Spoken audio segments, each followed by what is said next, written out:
Ladies and gentlemen, we have a big show, a real big shoe.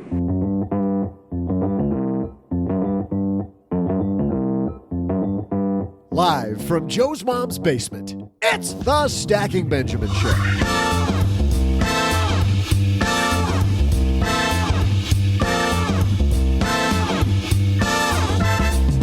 I'm Joe's mom's neighbor, Doug, and today, Joe's mom is ecstatic because we welcome back one of her favorite people, other than me. It's New York Times columnist Carl Richards. Plus, in headlines, what does Suze Orman have to do with cannabis? Dude, we'll lay out the heavy details on you, yo. Plus, we'll throw out the Haven Lifeline to a lucky listener, and I'll dazzle both of you with my incredible trivia. And now, two guys who are buckled up and ready to rock their Wednesday. It's Joe and O-G.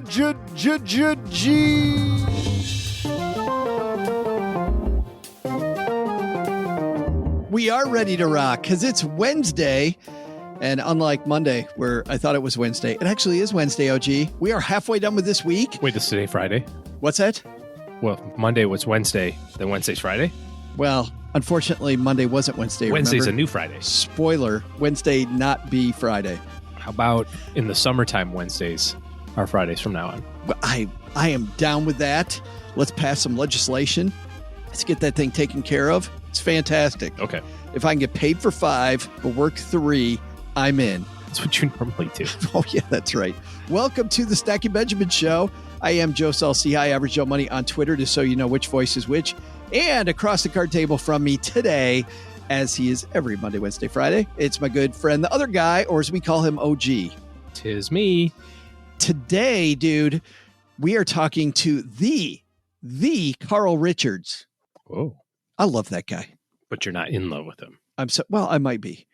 But he is such a cool dude. He is such, he's very zen. He's incredibly zen. And he breaks all this complicated stuff people have between their ears and goes, wait, it's not that complicated.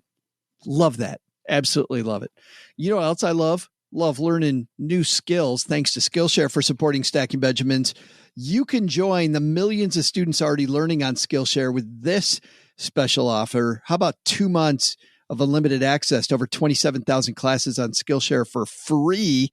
To sign up, head to Skillshare.com/SB. Great show today. Carl Richards in the house. But before that, we got a couple headlines, so let's get moving. Hello, darlings. And now it's time for your favorite part of the show, our Stacking Benjamin's headlines. Our first headline comes to us from Market Watch. News about the Suze Orman back in the news. I wish that woman got some press. It's Suze, anyway. Suze Orman is a stock picker, Sean Langlois writes, and this is her biggest trading regret. You ever wonder about her biggest trading regret? By the way, just to give people some history, Suze Orman is known for telling people to buy lots of municipal bonds, buy tons of municipal bonds, because when you have a bajillion dollars and you live on an island, like she said when she was here, over and over and over, she made sure that we knew that she lived on an island, which, by the way, is the reason. She's like, it's Long Island, but no.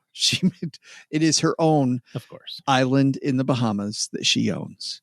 Because I'd live on an island if I had money to buy an island, wouldn't you? Absolutely. And I got to tell you, I would probably tell a lot of people. Well, and people. Well, no, I wouldn't. People that think that we're razzing on Suze, kind of, we are.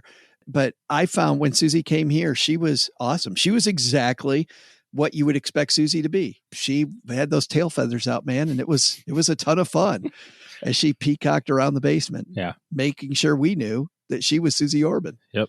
But I did an island. But I did like her point. She said, "You know what? The world needs Suze Orman," and I think that's true. But that's not going to stop us from poking a little. That being said, yes, poking a little fun. While Orman, who recently joined up with online platform and mobile app Mogul and will be the keynote speaker at the Mogul X conference in New York in September, generally doesn't school her target audience on the ins and outs of trading individual stocks. A consistent investment in index funds makes more sense for most people. She certainly developed a strong taste for the shifting moods of the market since her days as a stockbroker. Susie says, oh my God, I have over 100 stocks and not a day goes by where I don't talk about them with the man who watches over my money. She recently explained to MarketWatch, adding that she breaks all her investments into several different portfolios: blockchain, cannabis, municipal bonds, preferred stocks, etc. That's so funny. I'm diversified. Oh, yeah? Tell me about your diversification. 25% munis, 25% blockchain, 25% cannabis, and 25% preferred stock. Like, what in the Sam? Hello. What a miserable advisor or miserable client she must be to be for that advisor broker. Calling them up every day to talk about your cannabis stock. Did you see them? It's down an 8. Like, she would use those terms too, like the old school ones. It's down an 8, down a quarter. I don't understand why she does this press. Like, all the stuff that Susie's advocated over time, why would she do this press saying something that is so unbelievably destructive for so many people? Like, people are going to read this and go, oh, cannabis, oh, blockchain, I should probably buy those. Or I should be calling every hour on the hour for an update on my portfolio. Yeah. It's mesmerizing. What should you? So we just talked about what you shouldn't do. Let's turn that frown upside down, as Mom says. And let's talk about the positives here. What should you do if, she talks about the man managing your money? How often should you be talking to your advisor? Once a year is adequate. Twice a year, adequate. 4 times a year, maybe. More than that, probably is too much. I think you should certainly be talking to them whenever something big happens in your life. Exclusive of like, hey, I got a new job, or I got married, or I had kids, or whatever. Like all those, because that's going to change the plan. Yeah, you're talking about, but regular check-ins, once, twice, 4 times, maybe. Yeah, 4 times. But beyond that, talk to them when life changes. Mm-hmm. But what about when your cannabis stock goes down an 1/8? Then at least every half hour. I always found it surprising when clients wouldn't call me and big changes happened in their life. I just had this the other day. I was talking to somebody and a whole bunch of stuff had changed in the, 8 months that we had not chatted. I was just thinking the whole time, like, all of this radically changes the plan, right? You change jobs, kids in college now, like all this stuff is going on. I think we should be updating it a little bit more, but they were comfortable. So you want your advisor to be in your corner, but it's a two-way street. Mm-hmm. I mean, really, if the people are on your team, make them part of your team. I would love it when people called me and said, hey, just wanted to let you know, we've got a new member of the family on the way. Yeah. God willing, you knew that it was coming. Yeah. And in some cases, they'd even say, I think we got this covered. We were thinking this. What do you think? Yeah. And I could always add stuff to the discussion to make that work better. Even when people were buying a new car, say, hey, I don't know. We're buying a new car. What do you think? Very quick 10-minute discussion. Yeah. There's some commentary about experiences that I've observed over the last 20 years of. Yeah. Or which pot of money to take it from, or if you're spending down the emergency fund because this wasn't expected. Just so many different things. Things change. Yeah. What do you think about the eclectic investment choices that Susie has? Yeah. I don't think it represents a financial plan. Mm-hmm. Like, I've talked before about it being a ship and about how you've got the hull of your portfolio, then the sail, maybe the spinnaker sail and the anchor. I don't see any of that. I see municipal bonds and cannabis stock. It's a barbell strategy. Does she have that going on?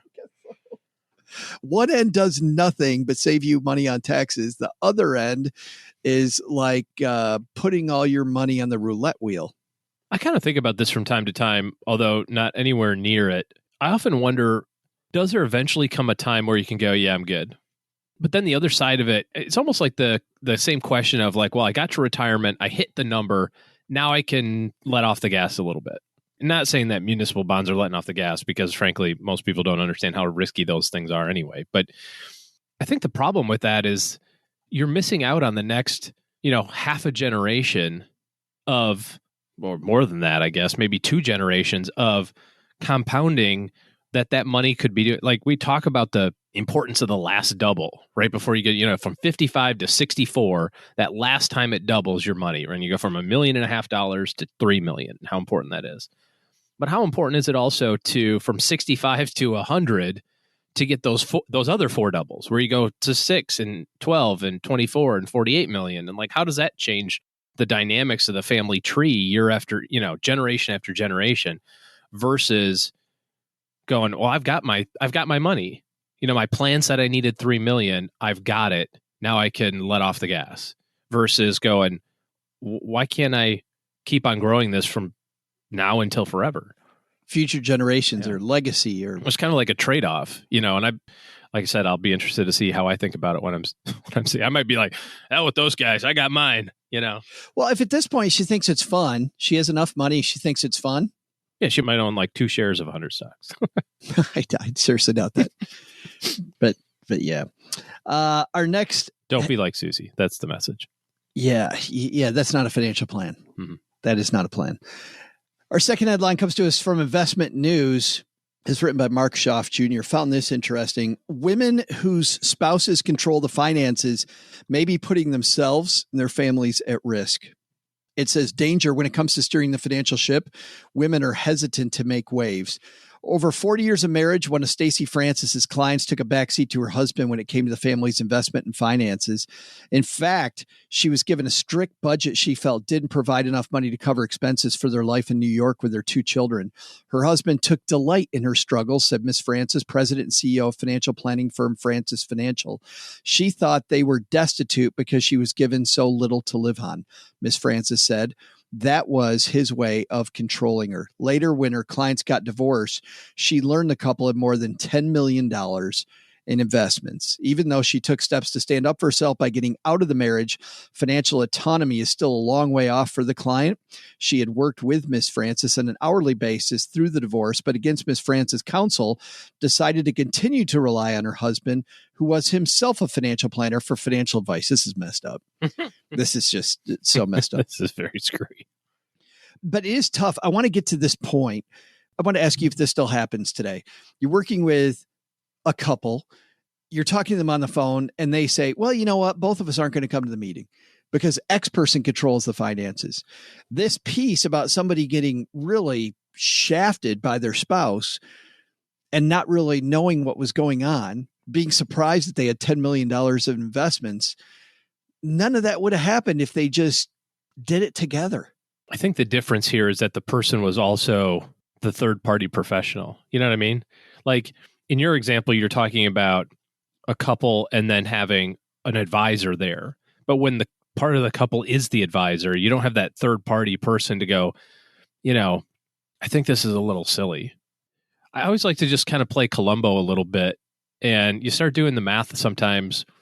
And you say, okay, well, this is how much your salary is, and this is how much, okay, so you're maxing out your 401ks, and you got this mortgage payment, and you start kind of, and you go, are you guys living on like $3,000 a month? With a $6,000 mortgage payment? Like, how's that work? Oh, no. We're using a whole bunch of bonus money. Ah, okay. You got to kind of feel out like what's really going on. And if it doesn't seem right, it probably, there's more to the story. It doesn't make it wrong to live on your bonus money, of course, but you want to understand it. I think the benefit of, the third party person there is just kind of double checking it along the way. I've always thought that if you can't have both people in the room, especially in important decision times, right? Like you're doing like tactical stuff and it's okay, well, let's talk about the rebalancing plan or whatever. And the other person doesn't want to be involved in that. So be it. But when you're talking about, okay, here's how much money we have to save to reach the goals that you guys told me about, it's important that both of them have some input. I'm really particular about both people in the relationship having their own separate opinion about volatility. Because who's going to blow that up? It's going to be the person who wasn't part of all the discussions who goes, have you seen the statements? We're down $100,000. This is ridiculous. I found that every time. It was the person who didn't come to the meetings that was the person that wanted to blow up the plan when things got bad. Yeah. And so if there's a big disparity between the two in terms of their tolerance for volatility, that's fine. That's okay. That can happen. let's just make sure that the plan recognizes that for both. And this is his money. He's really conservative. So we're going to make his money match what is his tolerance. And then her money, she wants to be a little bit more aggressive and, fill that in. But let's talk about this. A lot of you and I have seen, it's such a tired topic, this topic of one checkbook or two, right? Yeah. Do they have separate? And that is, to me, just, it's so irrelevant in the days where you can track things as a family together. Apps like Zeta or Honeyfi, where families can work together. We've had both of them on the show. If you go back and you go to Friday FinTech segments, you can find them very easily on our past shows. Just go to our Stacking Benjamins page and put Zeta or Honeyfi in the search box. But anyway, with all that, I don't think it matters how many checkbooks you have, but certainly everybody knowing what's going on financially with the family, that to me is the most important thing. I get horrified when I hear stories like this of, one family member just has no idea what's going on with the family's money in general. And although we don't want bad things to happen, OG, at one point in any relationship, one of you is going to die. It's going to happen. And maybe before that, something bad happens in the relationship. We don't wish that on anybody. But if it does, you got to know what's going on. Yeah. It's so frustrating. And when I read statistics like this one, they just make me so frustrated. A UBS poll of 3,652 women around the world found 58% defer long-term financial decisions to their spouses or ex-spouses. Participants included 2,241 married women with at least $1 million in investable assets and 1,401 who were divorced or widowed. You can't do that. Got to have some skin in the game. Oh, it's horrible. And I don't think this is, by the way, and I understand the family dynamic historically, why this would be such a problem for women. But whether it's women or men, it doesn't matter. Probably 50-50 now. It doesn't matter what the gender is. You can delegate some of the decisions about who's going to press the buttons, but you can't delegate controls of knowing where the ship's headed. I think that's our first takeaway. Our second takeaway, cannabis stocks, municipal bonds, and blockchain, it might not be an investment strategy. Hope is not an investment strategy.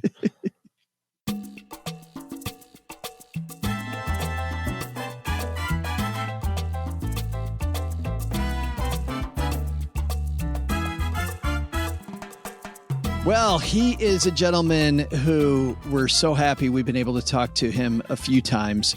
He is not only a gentleman who is an accidental financial professional, he also is a columnist for the New York Times. We're talking about none other than the Carl Richards. Let's say hi to Carl coming down to the basement. And walking down the stairs to the basement, it's Mr. Behavior Gap himself. Carl Richards is with us. How are you, man?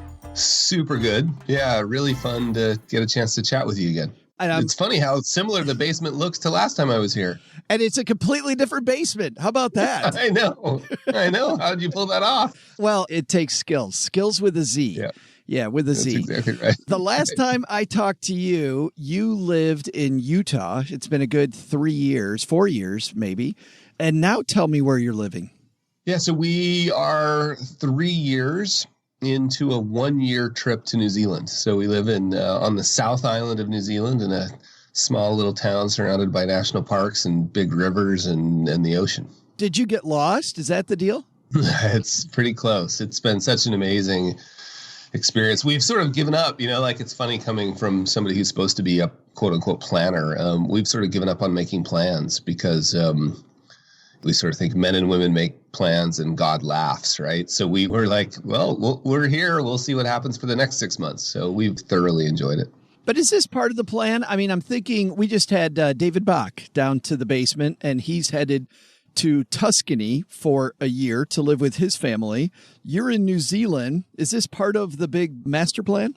It would be really cute and slightly clever of me to give you a story and a narrative about how it was part of the master plan. But the truth is, no. I mean, we had been looking for opportunities to live outside of the United States just for the experience of it all.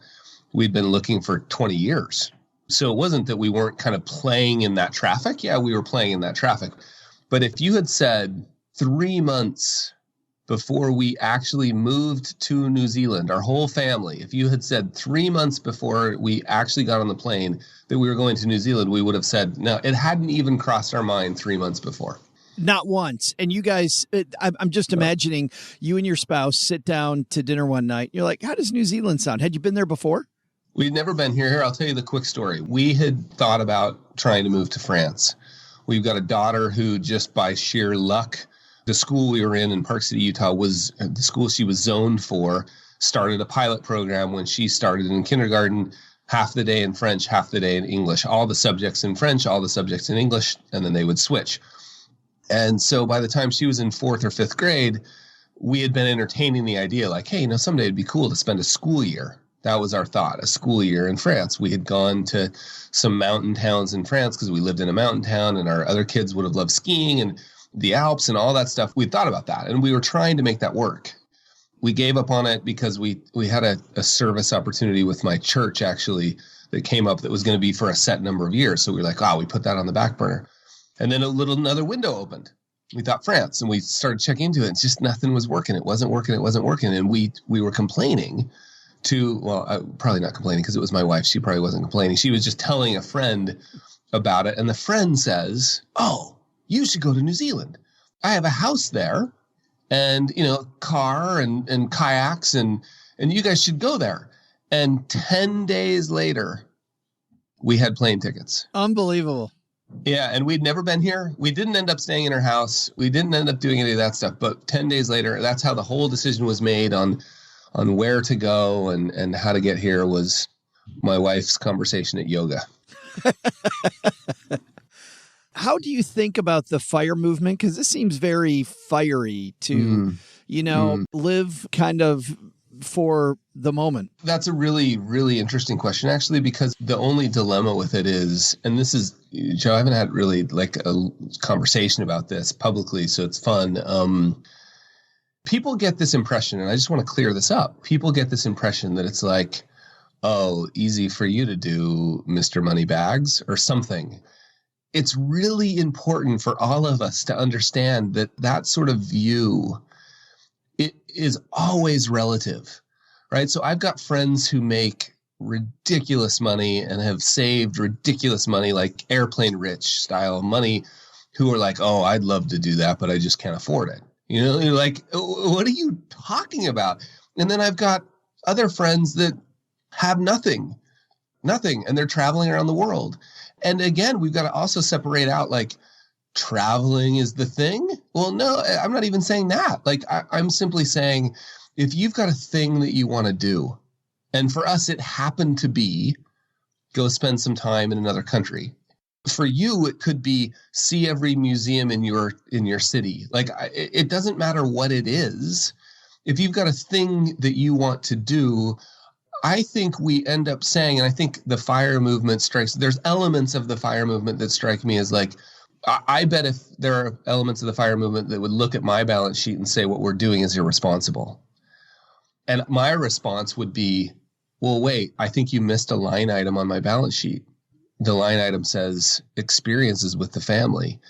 We've put a value to that is ours, not yours. It's ours. And so I think if you've got a thing that you want to do, no matter, and I'm thing agnostic, so it doesn't matter what the thing is, let's stop using money. Now, I realize it's also sometimes a legitimate reason, but let's stop looking for excuses to not do the thing, because it's always relative. So you've got to figure out how to, oh man, so much to say here. And I'll wrap it up here, but often when we take these sorts of, I want to see every museum in my state. I want to travel to the 3 national parks that are within 4 hours. Whatever it is, it doesn't have to cost a lot of money, but whatever it is, often it's new and novel, meaning we can't point to 15,000 other people who've done it and blame them if it goes wrong. So this new and novel thing is scary. It's fun, but I think it's what life is made of. And if that means that it's going to be partially a little scary because it's financially a little scary, I'm not here to judge. And I think that's one of the things we need to give each other a little bit more room around, is like, this is all relative. It's all personal. We don't know what's really going on in other people's lives. And let's just see how much we can support each other in making the best decisions we can as we stumble through this thing called life, right? That was way more than you wanted, but I've been thinking about it for a long time. So since you asked. Well, it's funny because I've been thinking a lot about that myself. This morning, I was thinking, just reading some very critical comments on social media, which is, 7 out of 10 times social media is pretty toxic. But I feel like why is it so easy for us to put a little stank on somebody else's goals? Yeah, there's a lot there. It's a big part of a project I'm working on that we'll be talking about in a year or two, I'm sure. But we're threatened. I mean, none of us would admit this, but what's going on behind is a little bit of like, we are far more interested. Rene Girard, who's having his moment in Silicon Valley with the mimetic desire stuff we are far more interested in being seen as X than we are in being X. And so we could use we're far more interested in being seen as thrifty or frugal than actually being it. We are far more interested in being seen as, living a rich life than actually living a rich life. And I think when we see people, what we see, especially, this is compounded in social media. We don't even need to go there, but just when we see other people doing their thing, especially if it involves any sort of public doing of things, right? Like they're doing their thing, they're living a life. I'm going to use some cliche words here. Like they're living a life of passion and purpose. They're excited. Those people, they're people, I like to say, Joe, they're people who are up to something. Like when we run into people who are up to something, it reminds us, I think, there's a little whisper that's like, hey, I have one of those things, but I've been jamming it down for so many years because that's what society told me to do. And that gap between our current reality and this thing that we really want to do is painful. And we see other people doing it. And in New Zealand, they have a saying called tall poppy syndrome. And the tall poppy syndrome is like when you start doing your thing, people will cut you down because it's like, hey, that's not what we do here. People from here don't do that. People like us don't go to that school. And instead, maybe we could do it the other way. Maybe we could say, oh, wow, look at that person growing in the sun, and feel sort of motivated and pulled towards doing our own thing by their inspiration. Does that make sense? It does. Well, and as you're talking, I'm thinking I had to make myself a screensaver several times that when my computer screen pops off and all I see is this, it says focus in, because I know when I focus out on what everybody else is doing, I get depressed. I feel competitive, but not in a good way. When I'm focusing on reaching my own internal goal, everything changes. I get happy. I get this warm fuzzy. I think that's really, I was working on this model last week with a friend / coach / therapist who we were talking about matching your inner reality to your outward experience. And obviously the problem is we as humans are really bad at first even understanding what our inward reality is. Like first sort of getting quiet enough and clear enough about what that even is. Like in the language I'm using, like what is that dream? What is that thing? Even understanding that's hard. And then matching it to your outward reality, like actually putting it out there, you run into all these other problems because most people are going to just cut you down like a tall poppy and say, hey, people like you don't do things like that. Who gave you permission? Where's your permit? All that imposter syndrome stuff, all of that stuff starts showing up, and you've got to just have the screensaver pop up and go, oh, that's right. I've got my head down doing my own thing. I'm just going to keep doing it. And I'm not going to worry too much about the reaction or the feedback. I'm going to try and be focused on whether I'm being true to myself. I like this idea you talk about getting quiet enough. I'm going to just steal that little phrase for a second, because you can tell by the nature of your work, Carl, that you realize and know that most of financial planning is between your ears, right? When did that first strike you? Like, was that apparent from the beginning, or was there a time when you're working with people and you're like, oh my God, this is much easier than we're all making it? Yeah, it's interesting. I would even push back a little bit on, it's not only is it between your ears, but it's in your heart, right? Like it gets even a little deeper. This isn't about money and spreadsheets, Joe, right? Like it's not. It's about dreams and fears and worries and concerns. And the money in the spreadsheets, people hide behind that. It's a little bit like some entrepreneurs or designers or artists hide behind like what size should the logo be, or what color should the font be, or sorry, what size should the font be, or what color should the logo be? And you're like, no, just make the thing. Somebody told me once, and I think this is apropos. Actually, it was at a podcasting conference I was at. They were saying, when you walk up to Michelangelo, you don't say, what brush is that? Yeah. I've heard Seth tell the story. Stephen King was speaking in an audience, and 5,000 writers, and the first question was, what pencil do you use? And I think those are great. Like, stop, like, it doesn't matter. We've, Helene Olin and Harold proved you can do it on an index card. This debate endlessly about what is the right portfolio, or even better, like, which automated investment service am I going to use, or do you save 7% to emerging markets or not, and which cash flow, like all of that stuff, just put it in an S&P 500 index fund and start focusing on the real thing. Like, why are you spending so much, or whatever your thing is? It's the same all the way around. Those are places to hide, and we as humans will take them. But do you remember where you were when you first realized that? I can tell exactly where I was. And the reason is I got into this industry by accident. I thought I was applying for a security guard job. I didn't realize there was a difference between security and securities. Well, And yeah, well, as you do. And then I got the job, and I was in like 6 weeks of training, and my training ended in the latter part of the summer of 95. And I was walking out onto the trading floor, out of the training room. Like, after I got over, I wasn't a security guard. I realized, like, hey, this is a math job. Like, in the training room, everything, right? 2 + 2 always equaled 4. It didn't matter. Like, these were spreadsheets, calculators. It didn't matter how scared or fearful I was. 2 + 2 equaled 4. And then one day, late August, Netscape goes public. And I doubt anybody listening to this is going to remember that, right? Like, now it's ancient history, but Netscape was, never mind. I won't even explain what Netscape was. It's like, think of Google before Google was there. It's going to end up being old guy stories. Yeah, exactly. But anyway, the point is, it was a big IPO, and we got called out onto the trading floor, because the call volume was so high. So this is my first experience interacting with humans smashing up against the calculators. And I remember being struck by that, because people were mad, and people that they didn't get in, because Netscape went from 12 to 24 to 76 in one day. I just remember being struck by it, like, whoa, this is not about spreadsheets and calculators.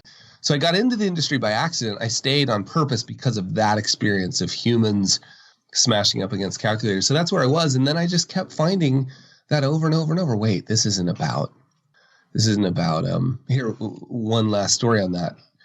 I had 2 clients who I'll just call Bob and Sue. Bob and Sue came to me. They had plenty of money saved. They'd been really disciplined. They had some young kids. Bob was an emergency physician, and they were like, we think most docs get this wrong. They work until their kids are like 17 or 18, and then they hope to have a little more time to spend with them. But by that point, they have purple hair and nose rings. They don't want to talk to mom and dad. So we'd like to flip that. We'd like to take a 6-month sabbatical and travel around the country in our RV and visit family back east and see all the national parks. And do you think we could do that? Now, I already knew that financially it was not going to be a problem. They had been really disciplined. And so I knew that. I knew as soon as I put the calculator to it, but I knew that wasn't what this was about. So I said to them, Bob and Sue, before I calculate that, I just want to know one thing. If it says that this isn't stupid, right? If it says that you can go do this, if the calculator says that, will you? And I remember them looking at each other like, whoa, this just got real. They said, yeah, we will. So I said, well, give me a week, because I got to crunch a lot of numbers. So they went away. We came back a week later, and I already knew the answer was yeah. And they did it, right? They went for 6 months, and they still to this day talk about it. So I could tell you story after story like that, where it's not actually about the numbers. It's about the fear, the worry, the concern, the dreams, the hopes, all of that stuff. You were talking earlier about a coach / mentor / friend. Do you think that most people should have a coach / mentor? So the slash you didn't mention was therapist. Right. Yeah. So yes, I do. There's some pretty strong evidence that, in fact, my buddy, Professor Rob at the University of Utah just sent me an email about this, that pretty strong evidence that peer mentoring is better than, mentor mentoring. So putting yourself in, I like to think of them as a financial circle. Like maybe you can get a group of 5 or 6 people, and I'm sure there are companies that have organized this. I just have checked out of all that. But I think getting a group of 5 or 6, 8 to 10 even, people that are, after kind of similar goals, but maybe different enough from you that they could see your blind spots, place where you feel comfortable sharing what you're trying to do. And then you go to them and say, hey, here's a decision I've made. Give me some disconfirming evidence, right? Like help me see my blind spots from your peers.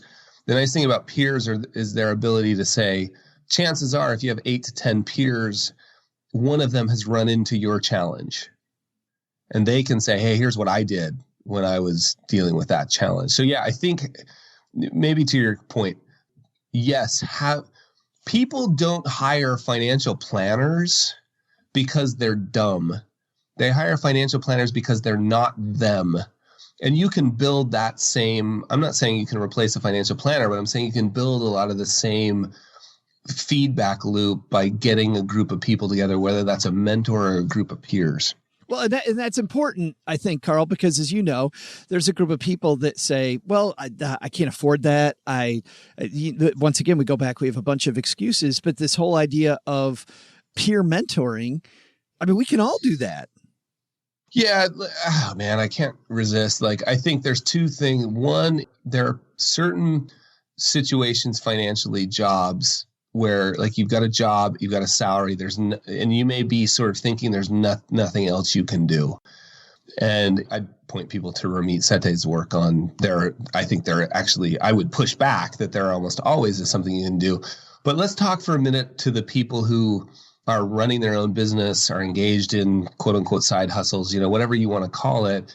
Those people, if I can just speak to them for a minute about what you just said, that it might cost money. A huge, huge, huge switch flipped for me about 2 years ago when I started understanding the difference between an investment and an expense. And when I started viewing coaching and mentorship and learning and education as an investment, I mean, I spend more money than I would ever admit to anyone on a strength coach. I can't believe, in fact, my wife and I just calculated the number last night, but I can point to about 2 years ago, I started seeing him as an investment, not an expense, and not an investment like in a weird way, like, oh, it makes my life better. Well, that's fine. That's actually fine.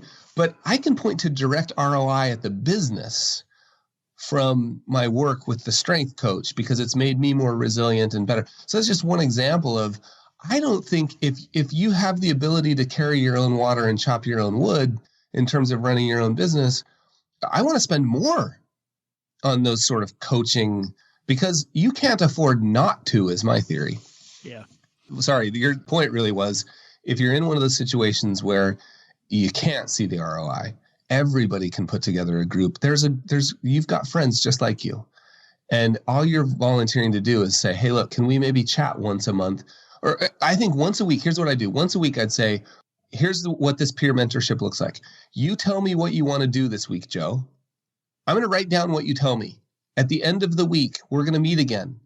And I'm going to repeat back to you. I'm going to show you the notes. I'm just going to hold them up to the video camera. These are your notes, not mine. And I'm going to tell you, and if you did it, I'm going to give you a high five. If you didn't do it, I'm going to punch you in the nose. It's Fight Club mentoring. I'm glad you said the nose, by the way. That's good.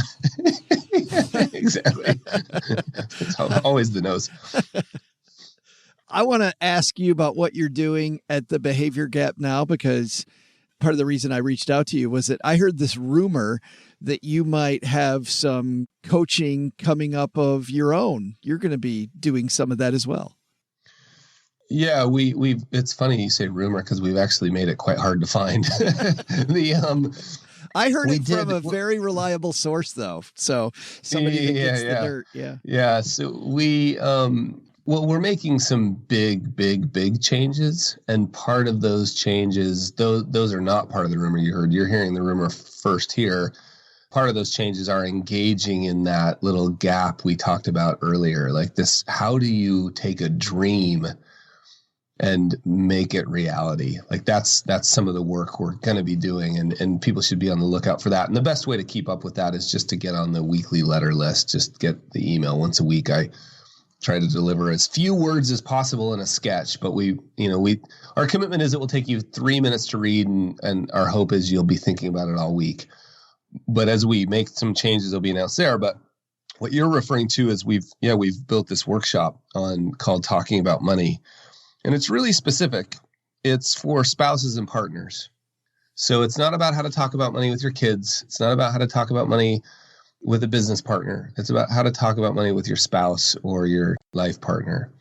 And so we've got that in the form. We were going to write a book. I keep getting asked to write that book. Finally, I was like, no, I don't want to write the book. So we created a little workshop for people. So that's what we've been up to there. That's fun. So the other half of that rumor is no book coming. No book on talking about money. Another book on engaging with the mystery, like the dreams reality thing. It's going to involve dragons. I can't tell you anymore, but it's really exciting. George R.R. Martin may or may not be involved. Exactly. Well, you are in New Zealand, isn't that where they did the Tolkien things? Totally. There's dragons everywhere. Yeah. You got it. I'm going to link to the behaviorgap.com. And so people can sign up for the letter, and they can also check out what you're doing with the workshops. Carl Richards, man, as always, thanks for hanging out with us for a few minutes. It was my pleasure. How do I get out of this place? There is cheese at the end of one of these hallways. Perfect. Thank you, Joe. Hey there, trivia fans, and welcome to your real favorite part of the show. My, like I said, it's the trivia, right? I mean, it's the favorite part of the show. And while anyone who knows me knows I'm not afraid of the spotlight, I mean, I deserve it after all. I do know how to be humble and recognize the talents of other greats that came before me. Take today, for example. Did you know that back in 1902, on today's date, the world's first modern electrical air conditioner became operational? I wonder where that guy got his inspiration from. Of course, it was developed in July, but that's not the trivia. Check this out. What was the name of the inventor behind modern air conditioning? I'll have your answer, the name of the man who deserves all of our thanks every hot night, well, almost every hot night, right after this. We talk a lot about learning on this show. How about learning from the best and the brightest so you avoid mistakes later? Well, a place that we really like is Skillshare. It's an online learning community for creators with more than 27,000 classes in design, business, and more. You'll discover countless ways to fuel your curiosity, your creativity, and enhance your career. You could take classes in just about anything, financial planning, if you'd like, accounting, bookkeeping. There's all kinds of business classes. For our business, of course, social media marketing. I took a great class in photography. You can take creative writing. Gertrude's done a couple on illustration that have been fantastic and have helped us a lot. But even more than that, they're pretty fun. So whether you're looking to start a new side hustle or maybe just discover a new passion, give yourself some new professional skills with a Z, Skillshare's there to keep you learning and thriving. To sign up, head to Skillshare.com/SB. And if you use our code, that Skillshare.com/SB, you'll get 2 months of Skillshare for free. It's funny, I remember Tom Peters, one of my favorite management gurus, talking about how nobody wants to be bad at their job, and yet we wait for other people to train us, to get them to give us the skills that we need to succeed. Why wouldn't you create your own curriculum? With Skillshare, you can do that. You can join millions of students already learning on Skillshare. They've taken the reins. Get 2 months of Skillshare for free. Skillshare is giving the whole Stacker community 2 months unlimited access, over 27,000 classes for free at Skillshare.com/SB. Hey there, you AC hogs. I'm Joe's mom's neighbor, Doug, and welcome back to the cool part of the show, my trivia. Before the break, I asked you about the history of air conditioning. Here was the exact question. What was the name of the inventor behind modern air conditioning? Your answer? Well, if you said anything other than the magnificent, revered, brilliant Willis Carrier, then shame on you. Excuse my rant here, but isn't this a man whose name should be on air conditioners nationwide? Shouldn't we have the word Carrier in offices and homes and just everywhere? Shouldn't the name Carrier be synonymous with air conditioning? What? Oh, that's a thing? There's even a company? Oh, my God. Huh. All right, well, my bad. Carry on. Big thanks to Carl for coming down and chatting with us. You know, it's funny.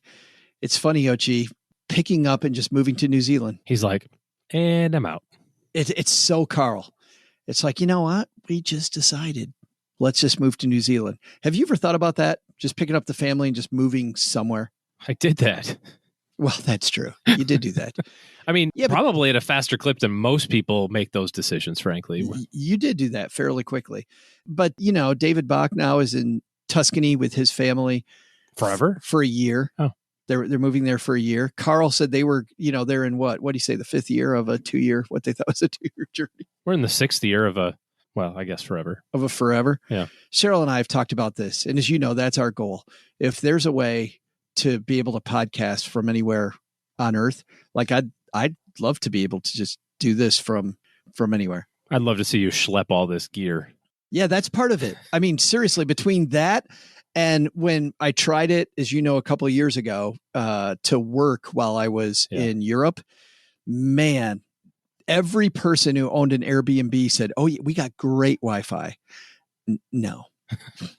Well, you have to get your own, probably. You know what I mean? Like you have to, if you're going to go somewhere, you have to do like the 6-month stay. Yeah. And then order your own internet and get the I had to put fast plan or whatever. Considerably more legwork into it than I did. I even tried that from Northern Michigan, and the plans in the town we were in were not even fast enough. Yeah. Like it wasn't even the homeowner. It was the town. Yeah. Like it just hasn't reached there yet. But big thanks to Carl. And that's still doing horse and buggy up there. So exciting to have his just hey, we're moving. Hey, let's throw out the Haven Lifeline, OG, and tackle some of life's most important questions. Our friends at Haven Life Insurance Agency, they put what you value first. Well, right now, test taking, as I have pages of tests that I have to take. And I don't know what else. Scoring well on the test. I don't know. And scoring well on the test. That's good. Good luck with that test. I have 2 that I have to take in the next week. For your profession? For my after-school activity and my new hobby, which happens to lose lots of money. So it's a business that is losing lots of money. Good. Because hobbies. You're going to go on market. Are not deductible for tax purposes. When this show finally gets a 4th listener, and we are very wealthy and famous because of the show, you're going to go on Market Watch and tell everybody about how you like to lose money and buy cannabis stocks. And yeah, that's going to be my secret. Right. Here's what I do. I get into all these things that are just huge money losers. Well, it's the activity. It's not the investment. No, I know. It's actually your loved ones and your time that they list here as most important. Test taking must have been a close third. It's why they made buying quality term life insurance actually simple. Head to stackingbenjamins.com/Haven Life. It is seriously simple. They'll give you a free quote when you go there, stackingbenjamins.com/Haven Life. And you'll see how simple the application is. The fact that it's online, it doesn't take 52 years to fill out a bunch of annoying, inane questions that nobody's ever going to use. They give you an instant coverage decision. Price is affordable. Of course, they're backed by their parent company, Mass Mutual, which is more than 160 years old, OG. Might know a little bit about insurance. This comes to us. He goes from never writing to us in the past to twice in 2 weeks. Let's say hi to Tyson. Hello to everyone in the basement.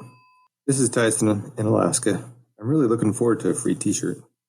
I was wondering, what is your opinion on what point in life does a person need to be at to hire a financial advisor? When you're debt-free, or when you have $100,000 sitting around, or $10,000? Just kind of wondering in general. Thanks, bye. Good question, Tyson. Thanks for that question. Tyson, asking about financial advisors. I definitely have some opinions here, but I'd love to hear yours, OG. Well, there's no right or wrong answer for any of those things. It's really from the perspective of where do you have gaps or where do you think that you might? And is there something else that you can do with your time or energy that offsets the time and energy savings, I guess, by having a third-party person there? So there's plenty of really capable people who manage their wealth that have millions of dollars, and they would say there's no time to hire somebody. And then there's lots of people who have $20,000 who have it just sitting in cash, who are so paralyzed by the decision making that they're losing money hand over fist by not having that money invested or whatever the case may be. So it's going to be pretty unique to everybody individually. But I'd say when you reach the point in your life from a complexity standpoint where you say, okay, I'm starting to second guess my own decision making, might be a good place to start. Yeah, my thought process is it's always good to have knowledgeable people in your corner. And I like this idea that Tony Stubblebine from Coach.me said when he was on the show. And he said, getting people that are super smart in your corner, that are great at things that you're either not great at, or somebody that can kind of look and find your blind spots, is always a great idea.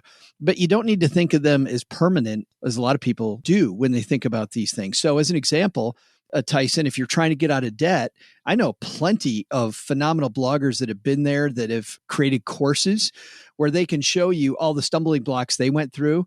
You might pay a very, very small fee to go through that course or to get coaching time with those people, and you'll get out of debt faster because you've got this guide that helped you there. And then when you're starting to set up your budget, there's budgeting experts. I mean, I'm looking at like the people that run YNAB, a good budgeting software tool that a lot of, I'm sure, fans of the show use.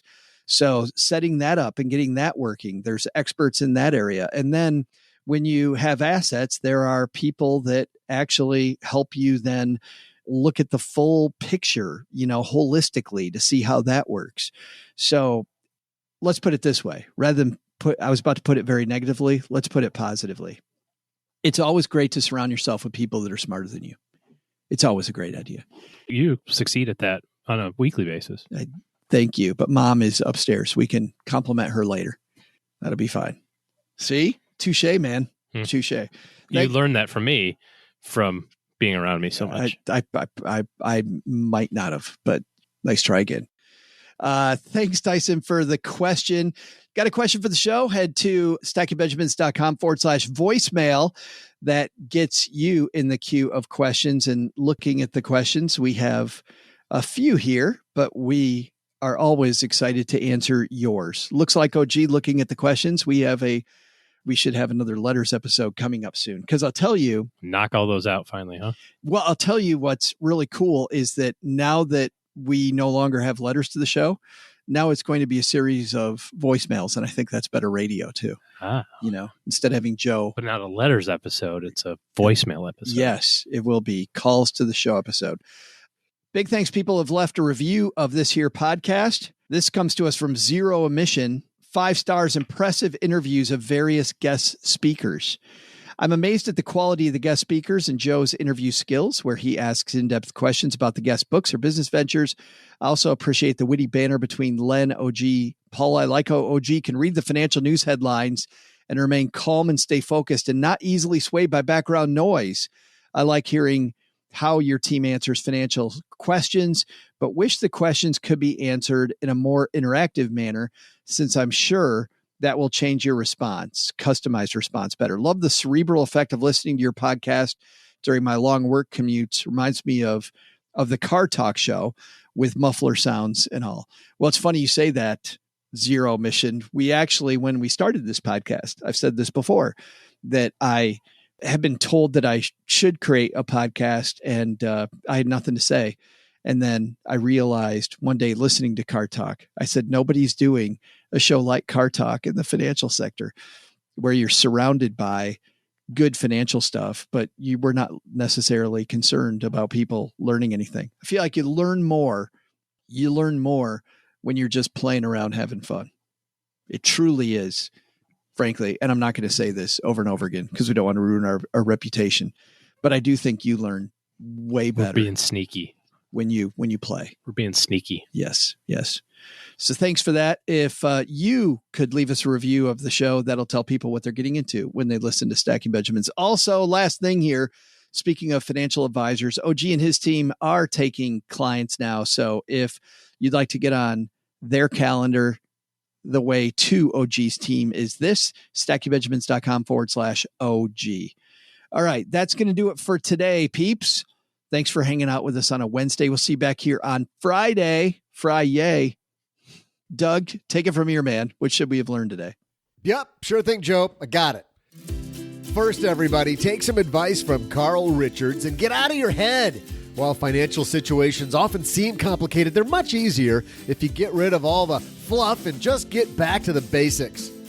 Second, Suze and cannabis or blockchain? Yeah, that's not a strategy. Maybe invest that way for fun, but don't consider investing that way as skilled advice. But the big lesson? Do not touch the air conditioner in Joe's mom's house. If you're ever visiting, you're probably going to get your hand slapped. I only want it 2 degrees warmer, lady. 2 degrees. I'm not asking for that much. Jeez. Thanks to Carl Richards for stopping by. You'll find everything about Carl's work at behaviorgap.com. This show was created by Joe Saul-Sehy, produced by Richie Rutter-Reese, and engineered by the amazing Steve Stewart. Online, visit us on Twitter at SBenjaminsCast or on our Facebook page. I'm Joe's mom's neighbor, Doug, and I'm a lot deeper than you realize. In fact, sometimes I just stand in front of my mirror and reflect. SB Podcasts may receive payment on the show from sponsors and guests in the form of books, giveaway items, discounts, or other remuneration. There's no way you would take advice from these dorks, but like Joe's mom always says, don't take advice from people you don't know. This show is for entertainment purposes only, and before making any financial moves, consult with a real financial advisor.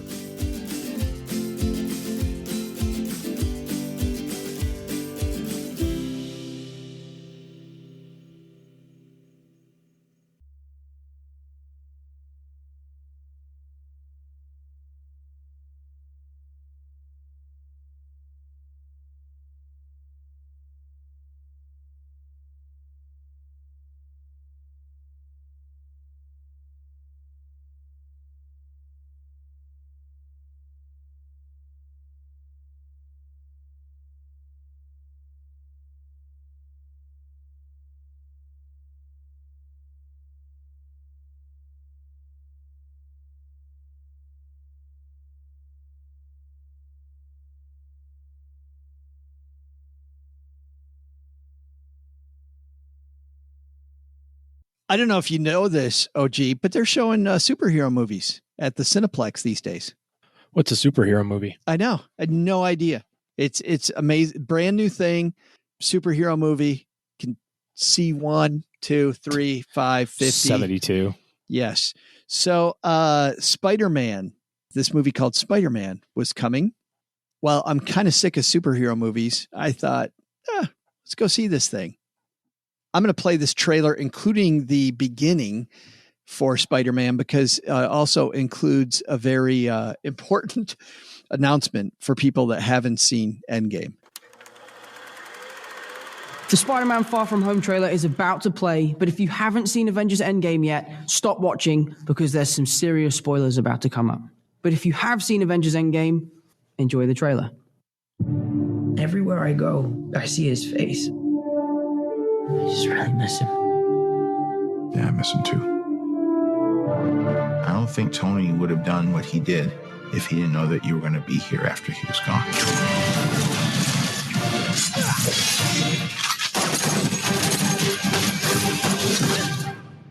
You gonna be the next Iron Man now? Well, no, I don't have time. I'm too busy doing your jobs. Oh. I'm kidding. Look, keep up the good work because I am going on vacation. Heads up, Nick Fury's calling you. I don't really want to talk to Nick Answer Fury. the phone. Why? Because if you don't talk to him, then I have to talk to him. I don't want to talk to him. You sent Nick Fury to voicemail? I gotta go. You do not ghost Nick Fury. What up, dorks? What's up? We're just talking about the trip. I'm here in St. Marco Polo. Oh, I think MJ really likes me. That reminds me when I first fell in love. You're a very difficult person to contact, Spider-Man. Don't ghost Nick Fury, OG, because he'll show up at your hotel room in Venice. He will put a tranquilizer dart in your roommate's neck and proceed to tell you that whether you want to or not, you're going to have to save the world again. I am terribly confused. I thought that Nick Fury was dead too. Did you see Endgame? Yeah, I think. That's the one where... Yeah, but... Big Thanos guy, right? But in Endgame, he came back. Everybody came back except the few people who died. What do you mean he came back? When did he come back? Everybody came back at the end except the 3. Did you miss the entire what happened during Endgame? Big explosion, lots of people shooting and stuff. I don't remember seeing him. I thought he was dead. He is not dead. No, he evaporated like people. They were able to bring them all back except for the people who died. So yeah, the people that but he didn't die in that. He died in another episode somewhere. No, Nick Fury did not die. Nick Fury is not dead. I don't know. Yeah. So anyway, agree to disagree. Hard to you're disagreeing with the movie that has him in it. I'm not convinced that it's him. Maybe it's a bad guy. I'm always amazed when I hear Tom Holland talk, because when he talks as Spider-Man, strong American accent, but you heard him at the beginning of that trailer. Yeah. British guy. Not American. Yeah, not, but man, does a fantastic job. And speaking of fantastic job, let's talk about this film. So he's on a school trip, hoping to tell his girlfriend MJ what he thinks about her. Finally, lay it all out there as a high school kid, nerdy high school kid, hoping to, finally get a girlfriend. And of course, there's the rival boyfriend figure. There's a lot of high school stuff going on at the same time. He's got this thing going on over his head. Jake Gyllenhaal shows up as another superhero fighting these bad guys around the world. Nick Fury says that he should probably get in there and help. He does. Chaos ensues. What do I think? This was a ton of fun. Like, especially after the last couple that I saw, Aquaman, not great. That's a DC movie though. Yeah, it was a DC movie, but superhero movie wise, I don't know. Lots of great, beautiful underwater scenes, but just not, very paint by numbers. Captain Marvel, once again, paint by numbers, checked all the boxes, but that's what it did. It just checked all the boxes. It was like, yes, it's just same crap, different movie. This wasn't that at all. I actually felt invested at the end of the movie. I was very surprised, like when stuff happened at the end, how I just felt like I was in it. In fact, I remember thinking, I'm like, wow, can't believe I'm actually here. Once again, weird as hell. There are big things about the movie that happen after the end of the movie. So they have that kind of halfway trailer clip. And then if you wait to the very end, there's another. The halfway one you don't want to miss, because that's a big, big, big piece of the movie. And then the one at the end, kind of hilarious. Don't need it, but I'd stick around for it. It was amazing. Once again, the whole movie theater, 9/10 of it cleared out before the first one. And I'm like, wow, that changed the entire movie. Like seeing what happened during that clip at the end, partway through that little Easter egg. Good Go movie. see Spider-Man. Big thumbs up for Spider-Man. I can't believe I'm saying that, because I am so over superhero movies, dude. So over it. Yeah, but they make $100 million every time they do it. How many?